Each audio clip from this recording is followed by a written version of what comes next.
Okay, students, today we will discuss about the variable state and steady state of heat conduction in conducting rod. तो पहले इस experiment के बारे में समझिए कि एक्सपेरिमेंट कैसे किया जाएगा, फिर उसके बेसिस पर वेरिएबल स्टेट को पहले समझते हैं, फिर मैं आपको बताऊंगा स्टेडी स्टेट को। तो हम लोग क्या करते हैं, यहाँ पर एक मेटलिक रॉड लेते हैं। ये मेटलिक रॉड हम बनाते हैं यहाँ पर इस जगह पर, और इस मेटलिक रॉड में अलग अलग पोजीशंस पर हम लोग क्या लगाने वाले हैं, थर्मोमीटर्स लगाने वाले हैं, ताकि different different cross section area पे हम ये पता लगा सके कि कहाँ पर कितना टेम्परेचर चल रहा है, या सब जगह पर सेम टेम्परेचर है, ऐसा भी पता कर सकते हैं हम लोग। तो देखिए, इसको ऐसा करने के लिए ये जो मेटलिक रॉड होगी, इसमें बीच बीच में इस तरह से डिप्रेशंस होंगे। तो ये अलग अलग पोजीशंस पर हमने क्या बना दिए, डिप्रेशंस बना दिए। मेटलिक रॉड को एक ड्रिल मशीन की हेल्प से हमने यहाँ पर ऐसा डिप्रेशन क्रिएट कर दिया ताकि हम इसके अंदर थर्मोमीटर को फिक्स कर सकें। ओके, तो यहाँ पर सबसे पहले एक थर्मोमीटर लगाते हैं। अच्छा, ये थर्मोमीटर अपनी पोजीशन पर ऐसा रहे, तो इसके लिए हम लोग क्या करते हैं, यहाँ पर मरकरी को फिल कर देते हैं। मरकरी एक मेटल है जो कि लिक्विड स्टेट में होता है, तो ये जो डिप्रेशंस थे इसमें चारों तरफ मरकरी को फिल कर दिया। उसका रीजन क्या होगा, उसका रीजन ये है कि जो मरकरी है वो एक मेटल है और एक अच्छा कंडक्टर है हीट का। तो हीट को कंडक्ट करेगा तो वो हीट एनर्जी हमारे थर्मोमीटर तक पहुंचेगी, और थर्मोमीटर फिर कुछ ना कुछ क्या दिखाएगा, रीडिंग दिखाएगा। तो ये पहला थर्मोमीटर फिक्स किया। इसी तरह से हमने नेक्स्ट थर्मोमीटर को यहाँ पर फिक्स कर दिया। This is second thermometer. Next third thermometer, और यहाँ पर हमने लगा दिया एक फोर्थ थर्मोमीटर। ये थर्मोमीटर अपनी पोजीशन पर रहे, इसके लिए यहाँ पर हमने मरकरी लिक्विड को फिल कर दिया। ये थर्मोमीटर हमने फिक्स कर दिया। ओके, अब ये वाला जो एंड है वो हमें गर्म करना है, हीटअप करना है। तो उसको हीटअप करने के लिए कुछ अरेंजमेंट लगाते हैं। वो अरेंजमेंट है स्टीम। तो यहाँ पर हमने स्टीम को भेजना शुरू किया।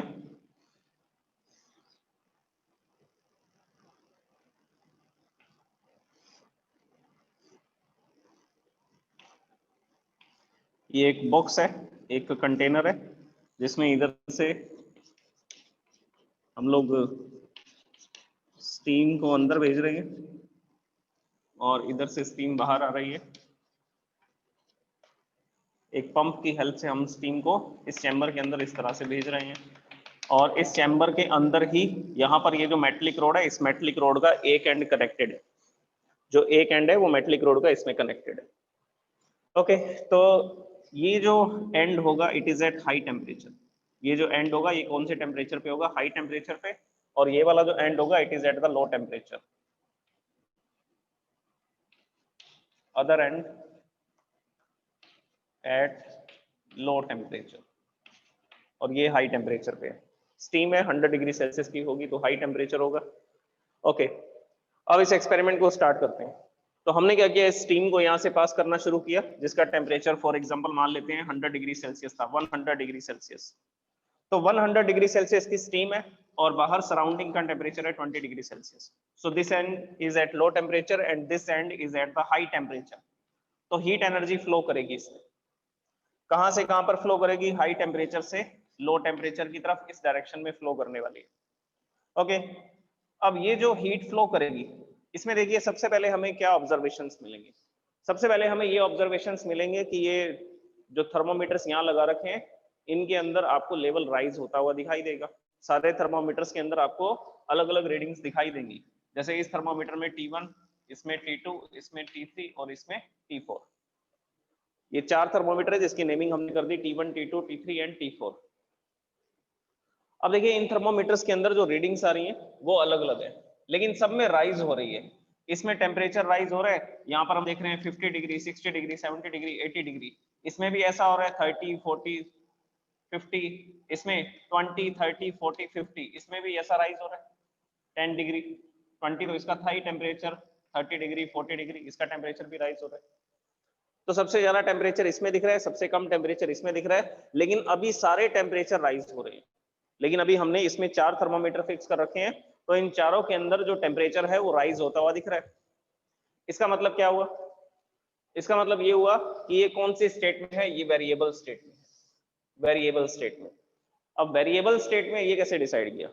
वेरिएबल स्टेट में ये इसलिए हमने डिसाइड किया क्योंकि ये हीट एनर्जी को एब्जॉर्ब कर रहा है हाई टेम्परेचर से। यहां से ये सोर्स लगा रखा है हमने स्टीम, यहां से ये हीट एनर्जी को एब्जॉर्ब कर रहा है। एब्जॉर्ब करने के बाद ये इसको आगे से आगे क्या करता जा रहा है, ट्रांसफर करता जा रहा है। तो अभी हमारे पास जो क्रॉस सेक्शन है उनके टेम्परेचर चेंज हो रहे हैं, उनके टेम्परेचर क्या हो रहे हैं, चेंज हो रहे हैं। जैसे कि इसका टेम्परेचर पहले 60 था, कुछ सेकंड से बाद देखा तो 70 हो गया, फिर कुछ सेकंड के बाद 80 हो गया। यहाँ का टेम्परेचर 50 था, फिर नेक्स्ट सेकंड में 60 हो गया, नेक्स्ट सेकंड में 70 हो गया। यहाँ का टेम्परेचर 40 डिग्री था, फिर 50 डिग्री हो गया, फिर 60 डिग्री हो गया। इसी तरह से यहाँ के टेम्परेचर भी राइज हो रहे हैं। तो कहने का मतलब ये है कि थर्मोमीटर्स के अंदर जो रीडिंग है वो स्टेशनरी नहीं हो रही है, रुक नहीं रही है। ये रीडिंग लगातार क्या होती जा रही है, इंक्रीज होती जा रही है, बढ़ती जा रही है। तो ये जो स्टेट है, इस स्टेट को हम लोग क्या बोलते हैं, वेरिएबल स्टेट बोलते हैं, जिसमें जो अलग अलग क्रॉस सेक्शंस हैं, ये different different cross section area, यहाँ का जो एरिया है, यहाँ का जो एरिया, यहाँ पर एरिया, जो यहाँ एरिया, ये सबके टेम्परेचर राइज हो रहे हैं, इंक्रीज हो रहे हैं। तो ये सोर्स से हीट एनर्जी ले रहा है और हीट एनर्जी को आगे ट्रांसफर भी कर रहा है, और रेडिएशन भी हो रहे हैं, कन्वेक्शन भी हो रहा है, उसके थ्रू हीट जो है वो सराउंडिंग में भी जा रही है, क्योंकि हमने इस रोड को किसी भी मटेरियल से कवर नहीं किया। तो यहाँ पर रेडिएशंस भी हो रहे हैं, ये हीट एनर्जी को क्या कर रही है, रेडिएट भी कर रही है। तो कुछ हीट लॉस भी हो रहे हैं, एटमॉस्फेयर के अंदर जा रही है कुछ हीट एनर्जी, तो सारी हीट एनर्जी आगे ट्रांसफर नहीं हो रही है। मान लीजिए यहाँ से इसने 10 जूल की एनर्जी एब्जॉर्ब की थी, तो 10 जूल की एनर्जी आगे गई, यहाँ पर आई, और यहाँ से 5 जूल रेडिएट हो गया सराउंडिंग में। अब आगे कितनी एनर्जी जाएगी, आगे एनर्जी जाएगी 5 जूल। टोटल 10 जूल एब्जॉर्ब की थी, 5 जूल तो सराउंडिंग में चले गए और 5 जूल आगे ट्रांसफर हो गए। तो जब हमें ऐसा दिख रहा है इन थर्मोमीटर्स के अंदर कि इनके टेम्परेचर राइज हो रहे हैं, टेम्परेचर स्टेशनरी नहीं हो रहे हैं, तो ऐसी स्टेट को वेरिएबल स्टेट बोलते हैं। तो अभी ये मेटलिक रोड की वेरिएबल स्टेट चल रही है, अभी ये मेटलिक रोड की क्या चल रही है, वेरिएबल स्टेट चल रही है। लेकिन कुछ समय के बाद क्या होगा? अच्छा, वेरिएबल स्टेट किस किस पे डिपेंड करती है? वेरिएबल स्टेट दो चीजों पे डिपेंड करेगी। जो वेरिएबल स्टेट है वो दो चीजों पे डिपेंड करेगी। सबसे पहला डिपेंड करेगी specific heat of the material, दूसरा डिपेंड करेगी थर्मल कंडक्टिविटी पे, कि वो कितनी हीट एनर्जी को आगे ट्रांसफर कर रहा है, कंडक्टिविटी। तो ये दो चीजों पर डिपेंड करेगी, स्पेसिफिक हीट जिसको स्मॉल एस से लिखते हैं, थर्मल कंडक्टिविटी जिसको हमने के से लिखा था कल, थर्मल कंडक्टिविटी। तो दो चीजों पे डिपेंड करेगी कि ये जो मेटलिक रोड है ये सोर्स से कितनी हीट एनर्जी एब्जॉर्ब कर रही है पर सेकंड, पर किलोग्राम कितनी हीट एनर्जी एब्जॉर्ब कर रहा है और कितना टेम्परेचर राइज हो रहा है, that is specific heat.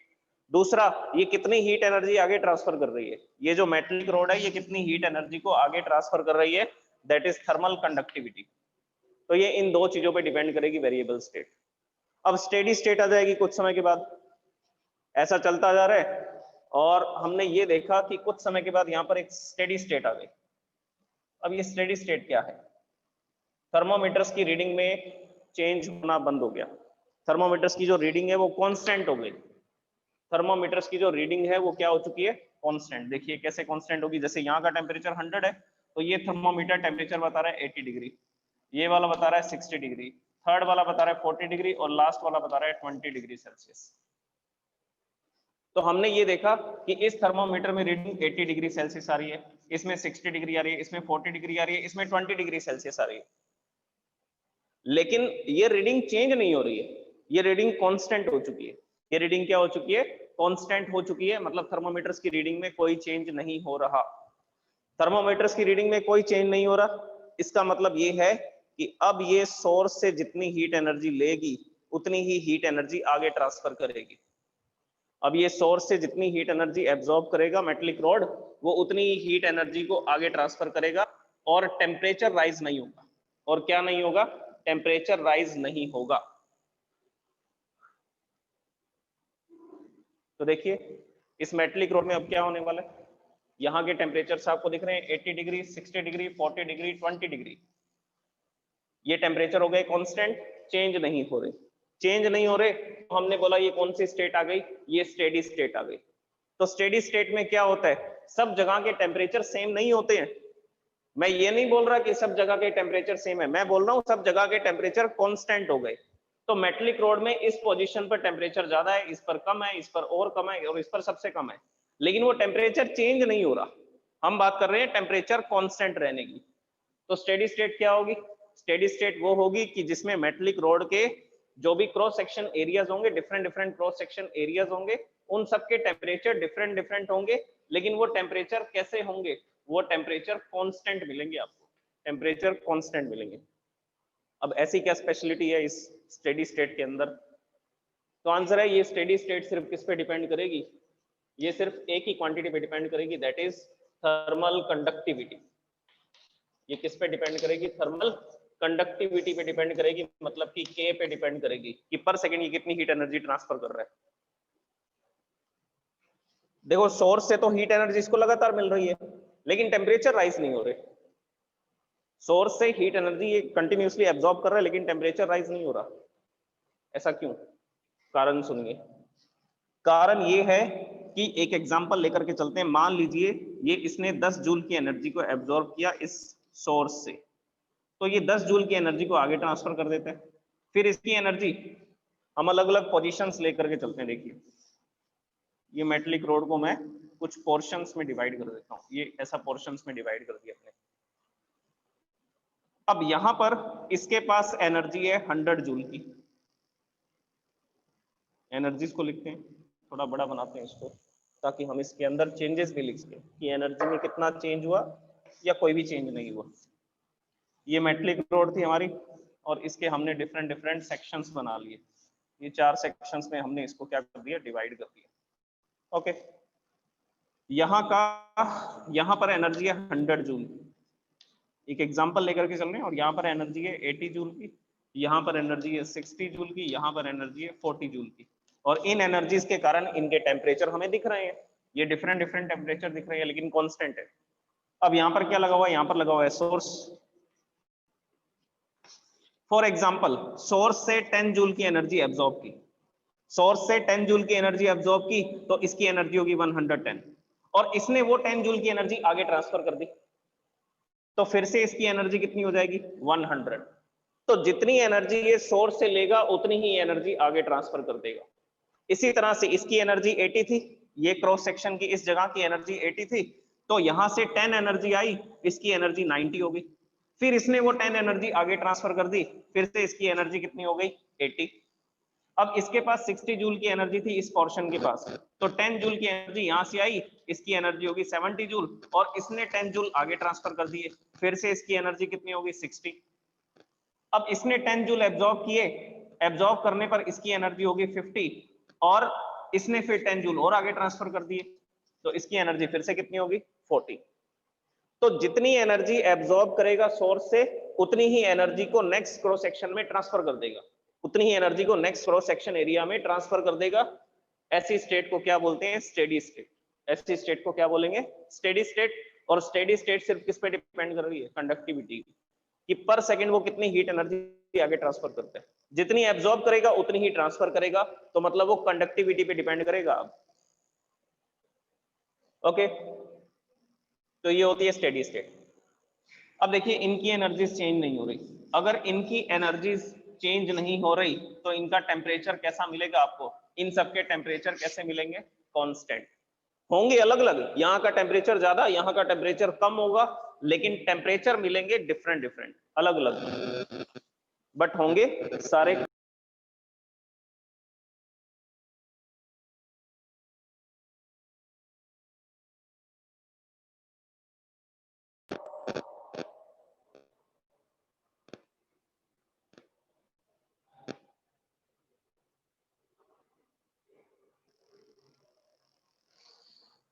Okay, तो इसके बेसिस पर हम लोग स्टेडी स्टेट और वेरिएबल स्टेट की डेफिनेशंस लिखते हैं। देखिए क्या क्या डेफिनेशंस होंगी। The state of the road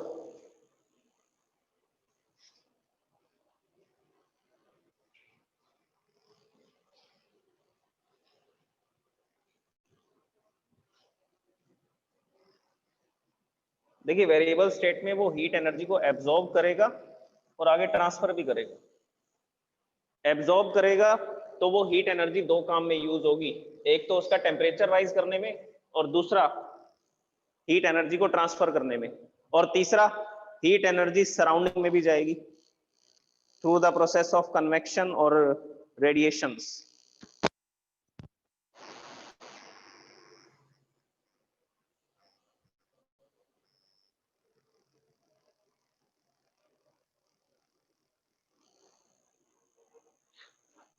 Okay, so first of all I am writing about the variable state.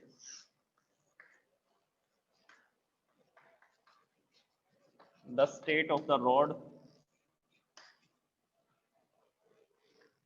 in which the temperature of each cross section area, the temperature of each cross section area of the rod goes on increasing.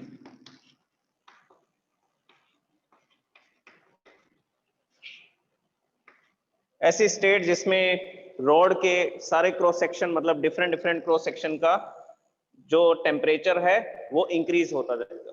जो temperature है वो क्या होता जाएगा, वो increase होता जाएगा। और ये किस किस पे डिपेंड करेगा?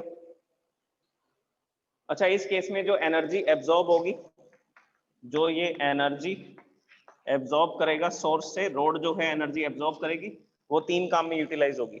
सबसे पहला टेम्परेचर राइज करने में, सबसे पहला काम होगा इस स्टेट में टेम्परेचर राइज। अलग अलग क्रॉस सेक्शन के टेम्परेचर राइज होते जाएंगे, कांस्टेंट नहीं होगा टेम्परेचर। तो इसका मतलब, इसीलिए तो मैंने लिखा था ये किस पे डिपेंड करता है, ये उस सब्सटेंस की स्पेसिफिक हीट पे डिपेंड करेगा। Specific heat MST, specific heat या हीट एनर्जी का हमने फॉर्मूला क्या पढ़ा था, एमएसटी। तो हम जो हीट एनर्जी देंगे उससे टेम्परेचर राइज होगा, मतलब कि स्पेसिफिक हीट पे डिपेंड करेगा कि वो कितनी एनर्जी लेकर के कितना टेम्परेचर राइज करता है, तो इस पे डिपेंड करेगा। सेकंड, दूसरा जो काम होगा इसमें वो ये होगा कि कंडक्टिविटी होगी, कंडक्शन भी होगा। वो हीट एनर्जी को ट्रांसफर भी करेगा। हीट एनर्जी को ट्रांसफर करेगा तो किस पे डिपेंड करेगा, थर्मल कंडक्टिविटी पे। तो किस पे डिपेंड करेगा, थर्मल कंडक्टिविटी पे। और तीसरा इस बात पे डिपेंड करेगा, जो थर्ड पॉइंट आएगा वो मैं ये लिखूंगा, तीसरा जो हीट एब्जॉर्ब हो रही है वो कहां पर जाएगी, वो सराउंडिंग में भी जाएगी। It goes in the surroundings due to the process of convection and radiation. Convection और रेडिएशन के कारण, कन्वेक्शन और रेडिएशन, तो हीट एनर्जी का लॉस भी हो रहा है। ये होगा वेरिएबल स्टेट में। स्टेडी स्टेट में क्या लिखेंगे, स्टेडी स्टेट में ये लिखेंगे कि सब जगह के टेम्परेचर कांस्टेंट हो जाते हैं, बट नॉट द सेम। ये बात लिखनी सबसे ज्यादा जरूरी है, but not the same. So here I will write about the steady state.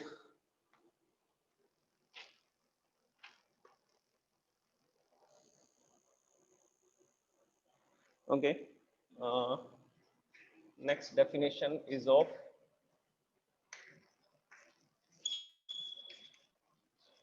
steady state. Steady state में क्या होगा वो भी मैं आपको बताऊंगा। इसमें तीन चीजें होंगी, उसमें दो होंगी। उसमें टेम्परेचर राइज नहीं होगा ना। The state in which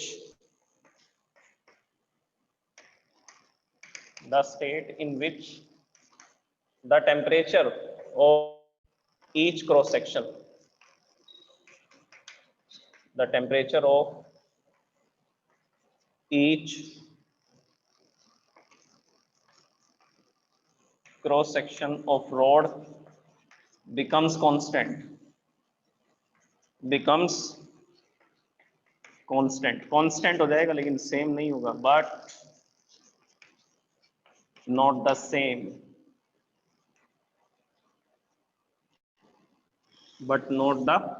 लेकिन सेम नहीं होगा। और इस कंडीशन में क्या होगा, नो एब्जॉर्प्शन,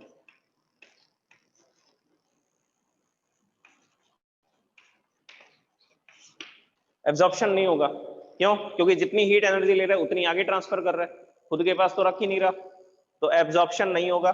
एब्जॉर्प्शन नहीं होगा, इसी वजह से तो क्या कांस्टेंट रहेगा, टेम्परेचर कांस्टेंट रहेगा, वो सारी की सारी हीट एनर्जी को ट्रांसफर करेगा। तो इसमें ये इंपॉर्टेंट बात है जो आपको याद रखनी है।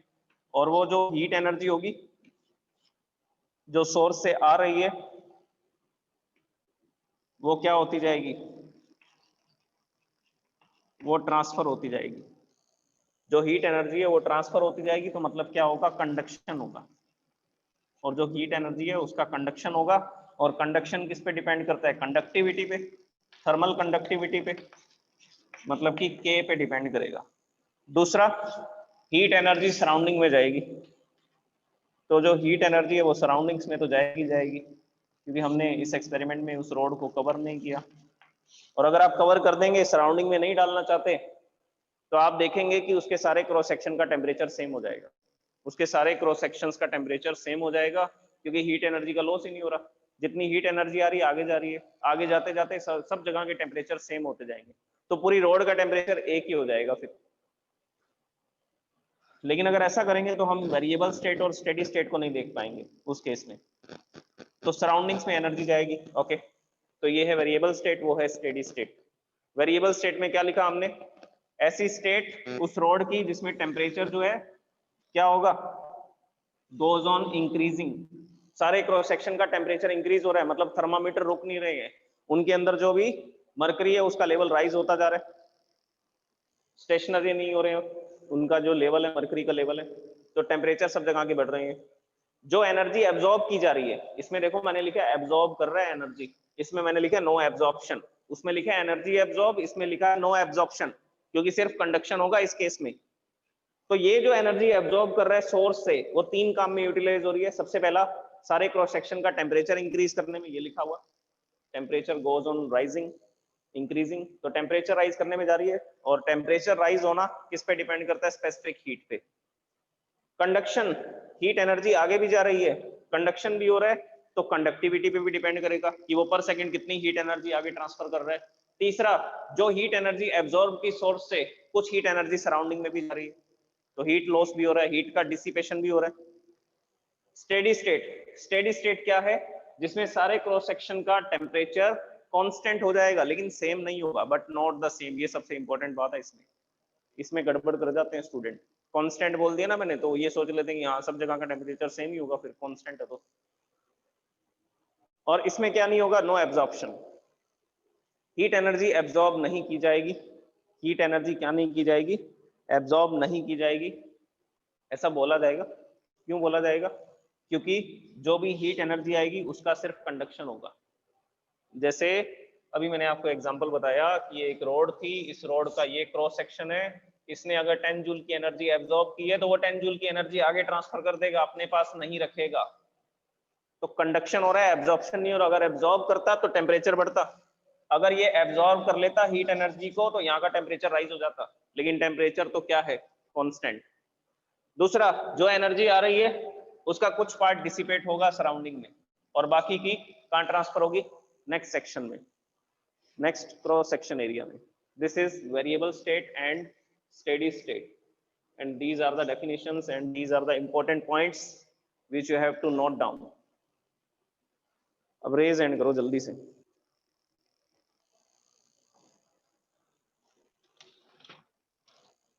आप भी लिख सकते हैं इस न्यूमेरिकल को, सॉल्व करने का तरीका मैं बता दूंगा।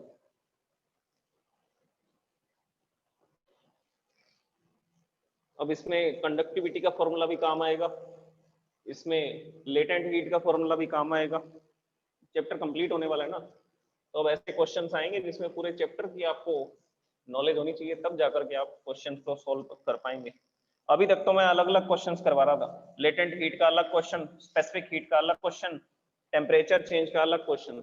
अब हम तीनों को मिक्स करने वाले हैं, कंडक्टिविटी भी, टेम्परेचर चेंज भी, स्पेसिफिक हीट भी और लेटेंट हीट भी, सब कुछ इसी में आ जाएगा। देखिए, writing the question, A cube of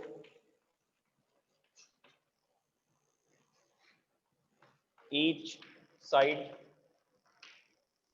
a cube of each side is filled is filled with 1 kilogram of ice at 0 degree Celsius. एक क्यूबॉइड था, एक बर्तन था क्यूबिकल शेप का, उसके अंदर हमने क्या कर दिया, आइस भर दी। ए क्यूब ऑफ ईच साइड, कितने सेंटीमीटर की साइड है वो तो लिखा नहीं हमने,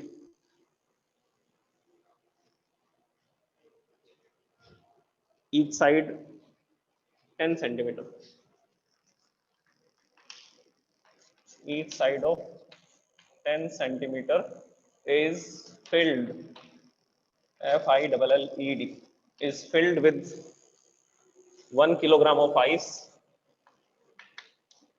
is filled with 1 kilogram of ice at 0 degree Celsius. उसको हमने फिल कर दिया 1 किलोग्राम आइस के साथ, 0 डिग्री सेल्सियस पर आइस, एंड प्लेस्ड इन, और इसको कहाँ रखने वाले हैं, ये जो बर्तन था जिसके अंदर आइस थी, इसको हम प्लेस करेंगे, डाल देंगे किसमें, and placed in steam bath.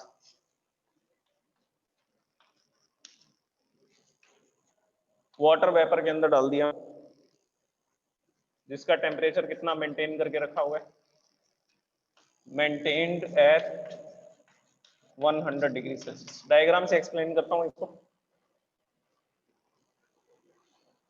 if the thickness of the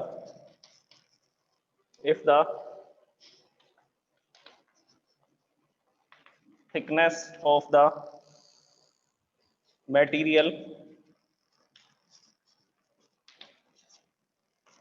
if the thickness of the material thickness of the material नहीं, thickness of the wall, thickness of the walls of the cube is 0.2 centimetre, सब कुछ centimetre में दे रखा है, हमें metre में करना पड़ेगा इसको, and thermal conductivity of the material of the cube, वो क्यूब जिस भी मटेरियल से बना है उसकी कंडक्टिविटी है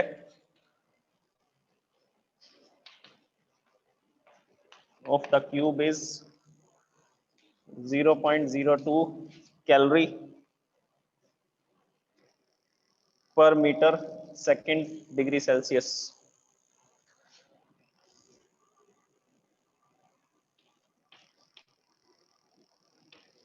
Comma, then calculate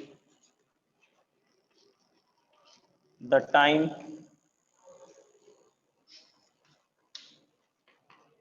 in which ice melts completely. इस टाइप के क्वेश्चन आते हैं IIT के अंदर भी और नीट के अंदर भी। Then calculate the time in which the ice melts completely. और क्वेश्चन में एक चीज दे रखी है, latent heat of fusion of ice. Ice को कितनी हीट एनर्जी की जरूरत पड़ती है, तो आंसर है 80 kilo calorie per kilogram. This is given in the question, ये क्वेश्चन में गिवन है। Now you can take the screenshot of this question. ये क्वेश्चन को नोट कर लीजिए या स्क्रीनशॉट ले लीजिए, क्योंकि अभी 2 मिनट का टाइम बाकी है, तो आप लोग इसको सॉल्व करके देखेंगे। मैं आपको तरीका बता देता हूँ। क्वेश्चन क्या है, पहले क्वेश्चन समझ आना चाहिए आपको। जैसे यहाँ पर एक स्टीम बाथ है।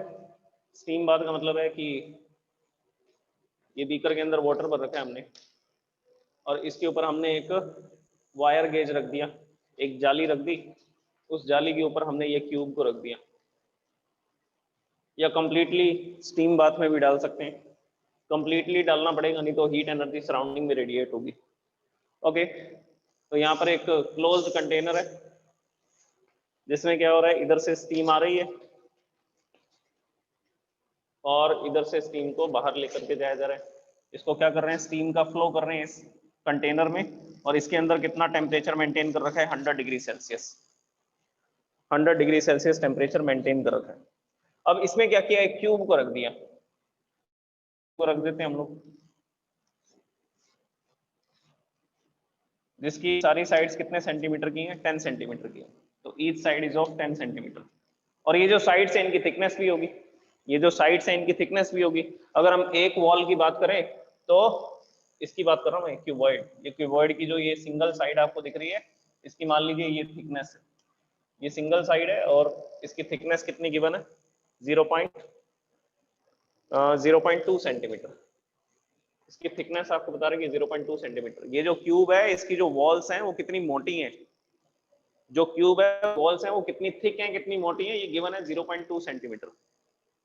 ओके, अब ये पैरामीटर्स किस क्या क्या क्वांटिटी के बारे में बता रहे हैं, ये भी आपको सोचना पड़ेगा इसमें।